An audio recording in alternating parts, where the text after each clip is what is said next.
वाटण न करता बटाट्याची रस्सा भाजी तयार करणार आहोत। त्यासाठी इथे मी कढईमध्ये 2 पळी तेल टाकून घेतले। तेल छान गरम झाले, मोहरी आणि जिऱ्याची छान तडका करून घ्यायचा आहे। जिरा आणि मोहरीचा तडका झाल्यानंतर एक बारीक चिरलेला कांदा यामध्ये टाकून परतून घ्यायचा आहे। कांदा परतल्यानंतर 1 चमचा अद्रक आणि लसणाची पेस्ट टाकून परतून घ्यायची।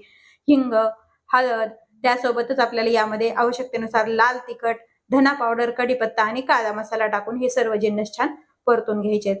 हे परतल्यानंतर यामध्ये एक चिरलेला टोमॅटो टाकून घ्यायचा आहे। टोमॅटो छान शिजेपर्यंत आपल्याला परतून घ्यायचा आहे। नंतर यामध्ये उकडलेले 4 बटाट्यांची साल काढून थोडी मीडियम साईजच्या करून त्यामध्ये टाकून मसाल्यासोबत फोडी आणि मसाला छान परतून घ्यायचा आहे। आवश्यकतेनुसार यामध्ये गरम पाणी टाकायचे। जसा तुम्हाला रस्सा हवा तसं तुम्ही पाणी वापरायचंय। चवीपुरतं मीठ टाकायचे। एक उकळी येऊ द्यायची छान। जर याला तुम्हाला दाटसर रस्सा हवा असेल तर काही फोडी त्याच्यात स्मॅश करून त्यामध्ये टाकून घ्यायच्यात। वरतून छान कोथिंबीर टाकून घ्यायची। तयार आहे आपली झटपट अशी बटाट्याची रस्सा भाजी।